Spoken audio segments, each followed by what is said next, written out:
Lecture du livre des Nombres, chapitre 33. Voici les stations des enfants d'Israël qui sortirent du pays d'Égypte, selon leur corps d'armée, sous la conduite de Moïse et d'Aaron. Moïse écrivit leur marche de station en station, d'après l'ordre de l'Éternel. Et voici leurs stations selon leur marche. Ils partirent de Ramsès le premier mois, le 15e jour du premier mois. Le lendemain de la Pâque, les enfants d'Israël sortirent la main levée, à la vue de tous les Égyptiens. Et les Égyptiens enterraient ceux que l'Éternel avait frappés parmi eux, tous les premiers-nés. L'Éternel exerçait aussi des jugements contre leurs dieux.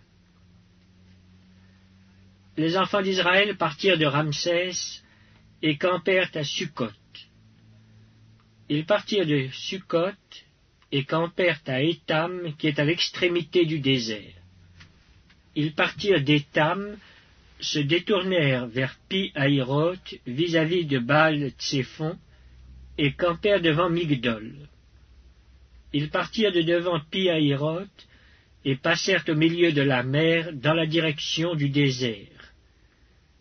Ils firent 3 journées de marche dans le désert d'Étam, et campèrent à Mara. Ils partirent de Mara et arrivèrent à Élim. Il y avait à Élim 12 sources d'eau et 70 palmiers. Ce fut là qu'ils campèrent. Ils partirent d'Élim et campèrent près de la mer Rouge. Ils partirent de la mer Rouge et campèrent dans le désert de Sin. Ils partirent du désert de Sin et campèrent à Dophka. Ils partirent de Dophka et campèrent à Alush. Ils partirent d'Alush et campèrent à Rephidim, où le peuple ne trouva point d'eau à boire. Ils partirent de Rephidim et campèrent dans le désert de Sinaï. Ils partirent du désert de Sinaï et campèrent à Kibroth-Hattaava. Ils partirent de Kibroth-Hattaava et campèrent à Hatséroth. Ils partirent de Hatséroth et campèrent à Rithma. Ils partirent de Rithma et campèrent à Rimon-Péretz. Ils partirent de Rimon-Péretz et campèrent à Libna. Ils partirent de Libna et campèrent à Rissa. Ils partirent de Rissa et campèrent à Kehelata. Ils partirent de Kehelata et campèrent à la montagne de Shapher. Ils partirent de la montagne de Shapher et campèrent à Harada. Ils partirent de Harada et campèrent à Makhelot. Ils partirent de Makhelot et campèrent à Tahat. Ils partirent de Tahat et campèrent à Tarak. Ils partirent de Tarak et campèrent à Mitka. Ils partirent de Mitka et campèrent à Hashmona. Ils partirent de Hashmona et campèrent à Moséroth. Ils partirent de Moséroth et campèrent à Bené-Jaakan. Ils partirent de Bené-Jaakan et campèrent à Or-Gidgad. Ils partirent de Or-Gidgad et campèrent à Jotbata. Ils partirent de Jotbata et campèrent à Abrona. Ils partirent d'Abrona et campèrent à Etjon-Géber. Ils partirent d'Etjon-Géber et campèrent dans le désert de Tsin, c'est Kadès. Ils partirent de Kadès et campèrent à la montagne de Hor, à l'extrémité du pays d'Édom. Le sacrificateur Aaron monta sur la montagne de Hor, suivant l'ordre de l'Éternel. Et il y mourut la 40e année après la sortie des enfants d'Israël du pays d'Égypte, le 5e mois, le 1er jour du mois. Aaron était âgé de 123 ans lorsqu'il mourut sur la montagne de Hor. Le roi d'Arad, cananéen, qui habitait le midi du pays de Canaan, apprit l'arrivée des enfants d'Israël. Ils partirent de la montagne de Hor et campèrent à Tsalmona. Ils partirent de Tsalmona et campèrent à Punon. Ils partirent de Punon et campèrent à Oboth. Ils partirent d'Oboth et campèrent à Ijé-Abarim sur la frontière de Moab. Ils partirent d'Ijé-Abarim et campèrent à Dibon-Gad. Ils partirent de Dibon-Gad et campèrent à Almon-Diblathaïm. Ils partirent d'Almon-Diblathaïm et campèrent aux montagnes d'Abarim devant Nebo. Ils partirent des montagnes d'Abarim et campèrent dans les plaines de Moab, près du Jourdain, vis-à-vis de Jéricho. Ils campèrent près du Jourdain, depuis Beth-Jeshimoth, jusqu'à Abel-Sittim, dans les plaines de Moab. L'Éternel parla à Moïse dans les plaines de Moab, près du Jourdain, vis-à-vis de Jéricho.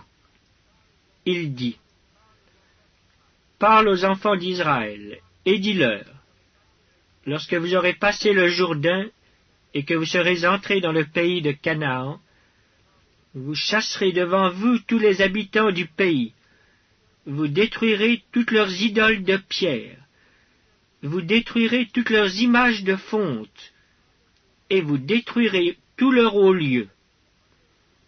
Vous prendrez possession du pays, et vous vous y établirez, car je vous ai donné le pays pour qu'il soit votre propriété. Vous partagerez le pays par le sort, selon vos familles. À tous ceux qui sont en plus grand nombre, vous donnerez une portion plus grande, et à ceux qui sont en plus petit nombre, vous donnerez une portion plus petite. Chacun possédera ce qui lui sera échu par le sort, vous le recevrez en propriété, selon les tribus de vos pères. Mais si vous ne chassez pas devant vous les habitants du pays, ceux d'entre eux que vous laisserez seront comme des épines dans vos yeux et des aiguillons dans vos côtés. Ils seront vos ennemis dans le pays où vous allez vous établir. Et il arrivera que je vous traiterai comme j'avais résolu de les traiter. Lecture du livre des Nombres, chapitre 34. L'Éternel parla à Moïse et dit, « Donne cet ordre aux enfants d'Israël et dis-leur, quand vous serez entrés dans le pays de Canaan, ce pays deviendra votre héritage, le pays de Canaan, dont voici les limites. Le côté du midi commencera au désert de Tsin, près d'Édom. Ainsi votre limite méridionale partira de l'extrémité de la mer Salée vers l'Orient.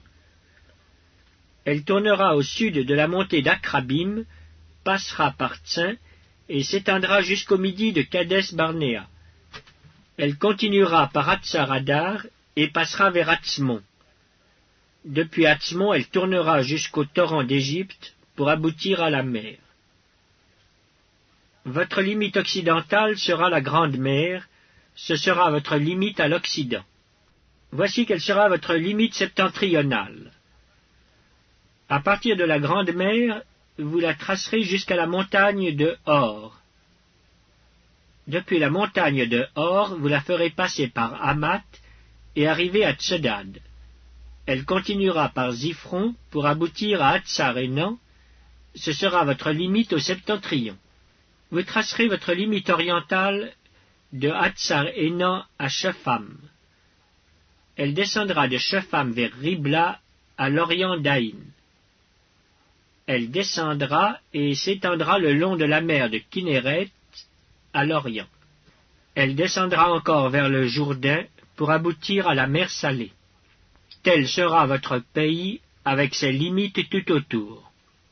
Moïse transmit cet ordre aux enfants d'Israël et dit, « C'est là le pays que vous partagerez par le sort, et que l'Éternel a résolu de donner aux 9 tribus et à la demi-tribu. Car la tribu des fils de Ruben et la tribu des fils de Gad ont pris leur héritage selon les maisons de leurs pères. La demi-tribu de Manassé a aussi pris son héritage. Ces 2 tribus et la demi-tribu ont pris leur héritage en deçà du Jourdain, vis-à-vis de Jéricho, du côté de l'Orient. L'Éternel parla à Moïse et dit: Voici les noms des hommes qui partageront entre vous le pays. Le sacrificateur Éléazar et Josué fils de Nun. Vous prendrez encore un prince de chaque tribu pour faire le partage du pays. Voici les noms de ces hommes. Pour la tribu de Juda, Caleb, fils de Jéphuné. Pour la tribu des fils de Siméon, Samuel, fils d'Amiud. Pour la tribu de Benjamin, Élidad, fils de Kislon. Pour la tribu des fils de Dan, le prince Buki, fils de Jogli. Pour les fils de Joseph, pour la tribu des fils de Manassé, le prince Aniel, fils d'Éphod. Et pour la tribu des fils d'Éphraïm, le prince Kemuel, fils de Shiftan. Pour la tribu des fils de Zabulon, le prince Élitsaphan, fils de Parnac. Pour la tribu des fils d'Issachar, le prince Paltiel, fils d'Azan. Pour la tribu des fils d'Azer, le prince Aïhud, fils de Shelomi. Pour la tribu des fils de Nephtali, le prince Pedaël, fils d'Amihud. Tels sont ceux à qui l'Éternel ordonna de partager le pays de Canaan entre les enfants d'Israël. Lecture du livre des Nombres, chapitre 35. L'Éternel parla à Moïse dans les plaines de Moab, près du Jourdain, vis-à-vis de Jéricho. Il dit: Ordonne aux enfants d'Israël d'accorder aux Lévites, sur l'héritage qu'ils posséderont, des villes où ils puissent habiter. Vous donnerez aussi aux Lévites une banlieue autour de ces villes. Ils auront les villes pour y habiter, et les banlieues seront pour leur bétail, pour leurs biens et pour tous leurs animaux. Les banlieues des villes que vous donnerez aux Lévites auront, à partir du mur de la ville et au dehors, 1000 coudées tout autour. Vous mesurerez, en dehors de la ville, 2000 coudées pour le côté oriental, 2000 coudées pour le côté méridional, 2000 coudées pour le côté occidental, et 2000 coudées pour le côté septentrional. La ville sera au milieu. Telles seront les banlieues de leur ville. Parmi les villes que vous donnerez aux Lévites, il y aura 6 villes de refuge où pourra s'enfuir le meurtrier, et 42 autres villes. Total des villes que vous donnerez aux Lévites, 48 villes avec leurs banlieues. Les villes que vous donnerez sur les propriétés des enfants d'Israël seront livrées en plus grand nombre par ceux qui en ont le plus, et en plus petit nombre par ceux qui en ont moins. Chacun donnera de ces villes aux Lévites à proportion de l'héritage qu'il possédera.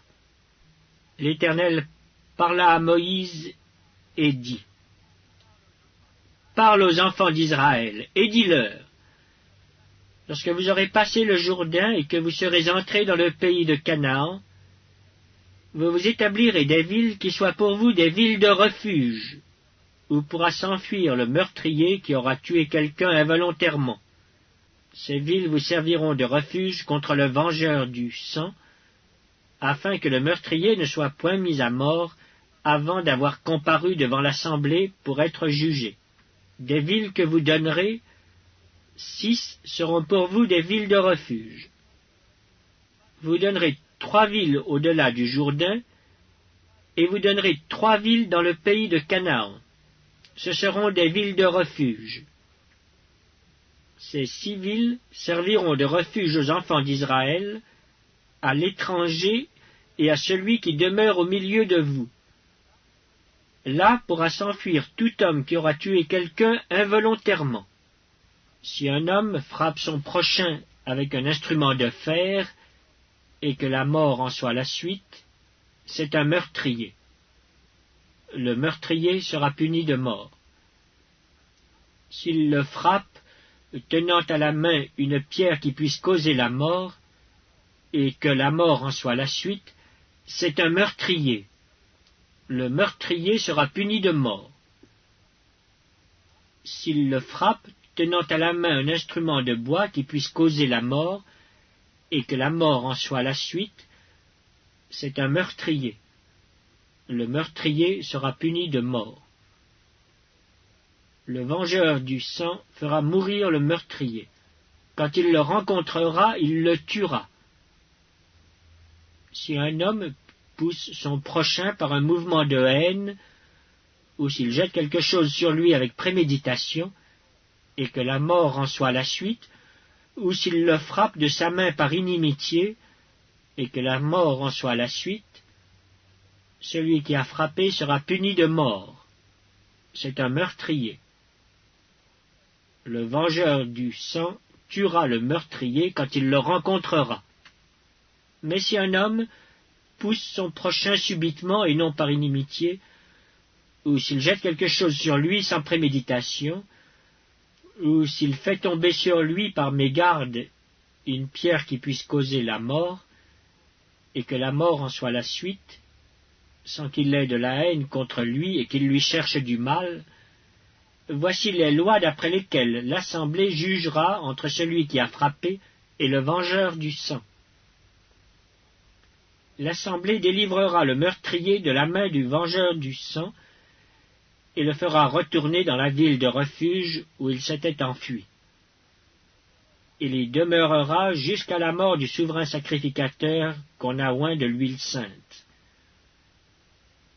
Si le meurtrier sort du territoire de la ville de refuge où il s'est enfui, et si le vengeur du sang le rencontre hors du territoire de la ville de refuge, et qu'il tue le meurtrier, il ne sera point coupable de meurtre.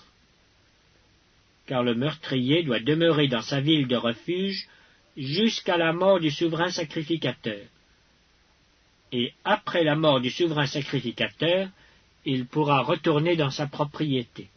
Voici des ordonnances de droit pour vous et pour vos descendants dans tous les lieux où vous habiterez. Si un homme tue quelqu'un, on ôtera la vie au meurtrier sur la déposition de témoins. Un seul témoin ne suffira pas pour condamner une personne à mort. Vous n'accepterez point de rançon pour la vie d'un meurtrier qui mérite la mort, car il sera puni de mort. Vous n'accepterez point de rançon qui lui permette de s'enfuir dans sa ville de refuge et de retourner habiter dans le pays après la mort du sacrificateur.